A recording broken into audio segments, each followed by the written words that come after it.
And hello there, everybody. This is Alex Davis, coordinator for the UK Ghost Story Festival, in the latest of our series of interviews of some of our participants for 2023's events. Delighted to be joined today by Erin Walmsley, who is a young adult thriller, horror writer and poet. Delighted to have you here today with us, Erin. Thank you so much for joining us. Well, thank you for having me. Brilliant stuff, brilliant stuff. And I really wanted to kind of get into this young adult question, because this is fascinating. It's something as someone who grew up with horror and read a lot of horror as a youngster, I'm really interested in that sort of concept. So Blood Knot, obviously your first novel was sort of YA supernatural story. How do you go about writing something for that audience? Kind of trying to get that level right of how scary you want it to be and how sort of horrific you can go. It's going to be a bit different to sort of an adult horror novel. So how did you tackle that? I think to begin with, there were sort of a few technical things that I had to think about. So like the language, obviously, I know teenagers swear, but I didn't want to pepper it with F words or anything like that. You know, I wanted to find other ways to make it realistic in terms of the vocab used and the dialogue and everything. So it's something that they could immediately relate to. And one thing that I found really useful actually was to write it in first person present tense, which is something that, having read a lot of YA books, they are quite a lot of them are in that tense, which I think gives a real immediacy to everything. So we're there, we're looking through Midnight's eyes, we're feeling everything she feels. And I think that really, for me, kind of reminded me of being a teenager where everything is cranked up and everything is just so intense. You know, everything that's wonderful is wonderful and everything that's terrible is just awful. And so I think as a sort of a technical writing tool, that kind of really helped sort of engage with that audience. In terms of the content itself, I think teenagers have a really broad capacity for gross stuff and freaky stuff. And I think there's a real interest in the darker side of things that we can see in teen culture. You know, we've got witch book talk and baby witches of TikTok, and amongst the Bookstagram community, there are a whole little bunch of teen book reviewers who are all about horror and paranormal and that kind of thing. So I think there's kind of like a real hunger for the darker side of stuff within that marketplace. Fantastic stuff.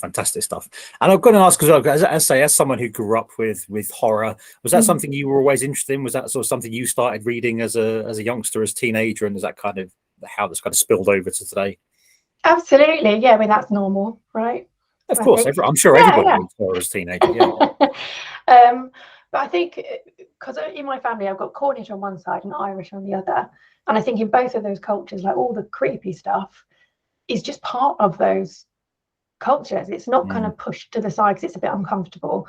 So like in Ireland, for instance, you know, if a loved one dies, it's quite common to have them in an open coffin on the dining room table.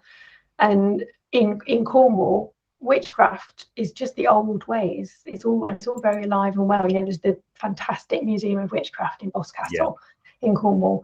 So I think all of that was kind of like woven into my DNA. And so growing up, I remember even at primary school, we had these book clubs every so often where you could order books. And my big brother ordered the fourth Armada Ghost book, I remember, and I practically wrestled it off him to read it. And it was just, you know, this collection of short ghost stories, and I just read it until I practically knew them word for word. There's one about a banshee and one about a guy who takes his glass eye out and puts it on the mantelpiece, and just brilliant stuff. So that was at primary school. So yeah, it all began at a very young age. I was interested in the dark side. Fantastic stuff. And you've referenced a few places your kind of some real life paranormal experiences. Am I allowed to sort of ask about those and how that might have influenced you, I guess? I think, God, it's quite polarizing, isn't it, to talk about that, I think, because I think even though someone may have quite an interest in ghost stories and horror stories, they may just kind of think, that stuff's not real, it's just fun to read about. But for me, I think it is real. Personally, you know, the experiences I've had really kind of underpin that. And they've, in terms of what they bring to my writing, I think I can kind of remember what I felt in that moment and what was happening in the room around me during that experience. I can bring all that to story writing. I think a really good example of something that I thought was really cool was I was doing a paranormal investigation with a group in Risley Hall in Derbyshire. Oh. And I was doing an EVP session. So EVP is electronic voice phenomena, and they're spirit voices we can't hear with our own ears, but if you have a digital recorder, you pick them up on that. So I was doing an EVP session. I was just standing in the doorway between two rooms, and I was just recording. I wasn't saying anything, and I played it back. And what I got was a very angry man. I'll clean this up a bit. And what he shouted at me was, "Get out of the effing way, you effing bitch." Wow. And the investigator was like, "Oh my God, that's so cool," asking some more questions. So the next thing I did was to say, "Can you tell me your name on the count of 3? 1, 2, 3." And then played it back. And the response I got was, "F you on 3." And so this blew my mind, because it was this interaction one-to-one with a spirit. But also what was incredible was he spoke with a Derbyshire accent. Yeah. Which just, I kind of never considered. Obviously that would happen. So it's a real person who had a real life. And it was just, it just blew my mind. It's that kind of real experience that I think I can bring to my writing. And I would thoroughly recommend going on an investigation to anybody who's got any interest in this kind of thing. Just go with an open mind. Really, really good experience. Yeah. Casper the unfriendly ghost, obviously there. That's he really was. I mean, and they're not all like that, thankfully. Of course. Sometimes I'm so desperate to kind of engage with spirits and stuff, because I'm really interested in it all, but I'm kind of like a spirit repellent. I think I'm a bit needy, so sometimes I get absolutely nothing, but then other times like that, it's just it's amazing. Intense. Fantastic. Just want to pick up your latest book, so Night Terrors, not too long been out, which is a poetry collection. There's obviously just interested, you can tell us a bit more about that. It seems to be sort of covering quite a lot of different types of horror from what I can see.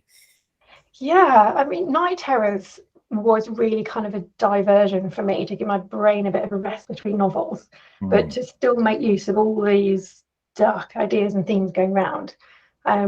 And I'd always loved A.A. Milne poetry growing up, and that really kind of rhythm.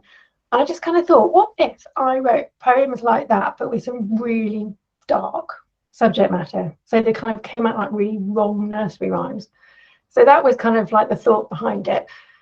And so I kind of took different themes and just went with them and really kind of pushed through the discomfort and really kind of took it there, for each one. So there's things like the haunted doll that makes us do horrific things, and the cat that really has got your tongue, because it bites it out of your mouth and eats it in front of you, and that kind of thing. And there's poems about death in there that are all about the wormy earth and the skin and the hair and the bones, and just taking it right to the crux of what those themes were all about.